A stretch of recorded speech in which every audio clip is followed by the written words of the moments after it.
Bayangkan Jawa, bukan seperti yang kita kenal sekarang, tetapi jauh sebelum candi-candi megah dan istana-istana pernah dibangun. Pulau ini adalah kanvas alam yang belum terjamah. Hutan hujan tropis yang lebat menutupi daratan yang luas, penuh dengan satwa liar.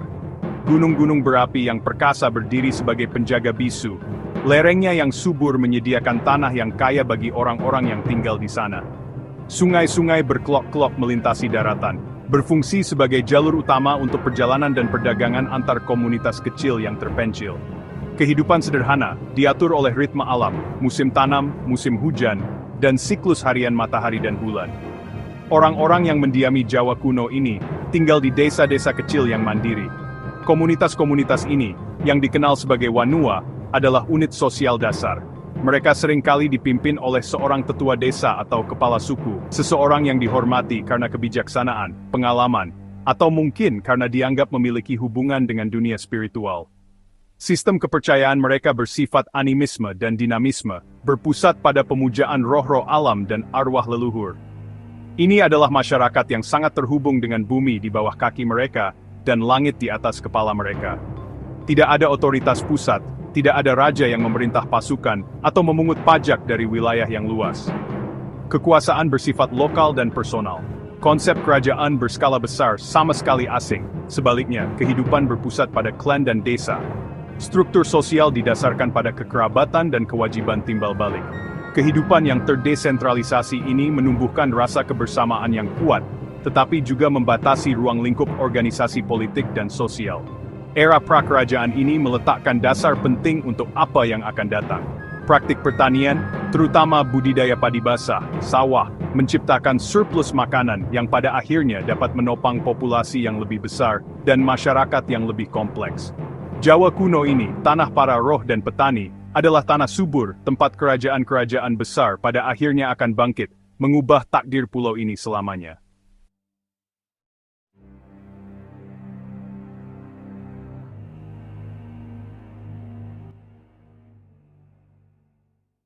Setiap transformasi besar seringkali ditandai oleh sebuah cerita yang kuat, sebuah legenda yang menangkap imajinasi suatu bangsa dan menandakan sebuah awal yang baru. Bagi Jawa, cerita itu adalah kisah Aji Saka. Legenda ini menceritakan tentang seorang pangeran muda bijaksana yang datang dari negeri yang jauh, membawa serta pengetahuan, ketertiban, dan peradaban. Ia mendapati Jawa dalam keadaan kacau, diperintah oleh seorang raja raksasa kejam bernama Dewata Cengkar yang memiliki nafsu mengerikan akan daging manusia.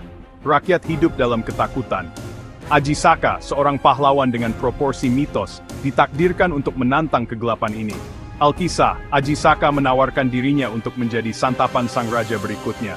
Tetapi dengan satu syarat, ia meminta sebidang tanah seluas ikat kepala yang dikenakannya. Dewata Cengkar yang tidak curiga, merasa geli dengan permintaan sederhana itu, pun setuju.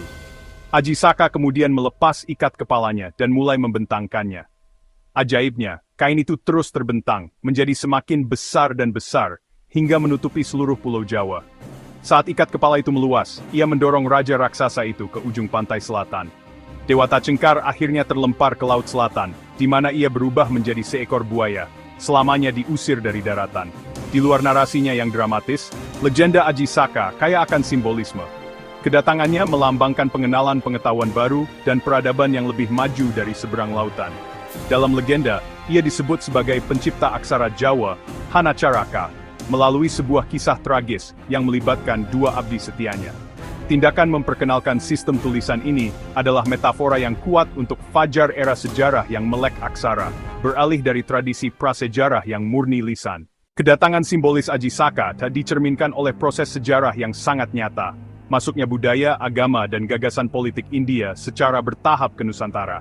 Mulai sekitar abad-abad pertama Masehi, jalur perdagangan maritim menghubungkan Asia Tenggara, India, dan Tiongkok. Jawa, dengan lokasi strategis dan sumber daya berharga seperti rempah-rempah dan beras, menjadi persinggahan penting di sepanjang jaringan perdagangan global ini. Para saudagar dan pedagang dari India tidak hanya membawa barang, mereka membawa gagasan, filosofi, dan cara pandang baru terhadap dunia. Mereka membawa serta agama Hindu dan Buddha. Ini bukanlah penaklukan. Ini adalah proses difusi budaya yang lambat dan damai. Para kepala suku dan elit Jawa setempat kemungkinan adalah yang pertama mengadopsi konsep-konsep baru ini. Agama Hindu dan Buddha menawarkan kosmologi yang lebih kompleks daripada kepercayaan animisme lokal. Gagasan tentang Dewa Raja atau Raja Dewa sangatlah menarik. Gagasan ini mengangkat seorang penguasa dari sekadar kepala desa menjadi sosok ilahi, penjelmaan dewa seperti Siwa atau Wisnu di bumi. Mengadopsi ideologi ini memberi para penguasa alat yang kuat untuk melegitimasi otoritas mereka atas wilayah yang lebih luas dan populasi yang beragam. Pengaruhnya melampaui agama dan politik. Budaya India membawa kemajuan dalam seni, arsitektur, sastra, dan tata negara. Bahasa Sanskerta menjadi bahasa istana, agama, dan sastra tinggi, seperti yang terlihat pada prasasti-prasasti yang ditinggalkan oleh kerajaan-kerajaan awal. Epos seperti Ramayana dan Mahabharata diperkenalkan dan kemudian diadaptasi menjadi versi yang khas Jawa, yang terus menjadi landasan budaya melalui pertunjukan wayang kulit. Perpaduan pengaruh asing dan kejeniusan lokal ini adalah kunci untuk memahami pembentukan kerajaan-kerajaan Jawa. Benih-benih perubahan yang ditanam oleh pertukaran budaya segera berkembang menjadi entitas politik yang nyata. Kerajaan besar pertama yang tercatat di Jawa adalah Tarumanegara. Kerajaan ini berkembang di Jawa Barat dari abad ke-4 hingga ke-7. Pengetahuan kita berasal dari prasasti batu yang ditulis dalam bahasa Sanskerta dengan aksara Pallawa. Prasasti-prasasti ini memuji Raja Purnawarman. Ia digambarkan sebagai penjelmaan Dewa Wisnu.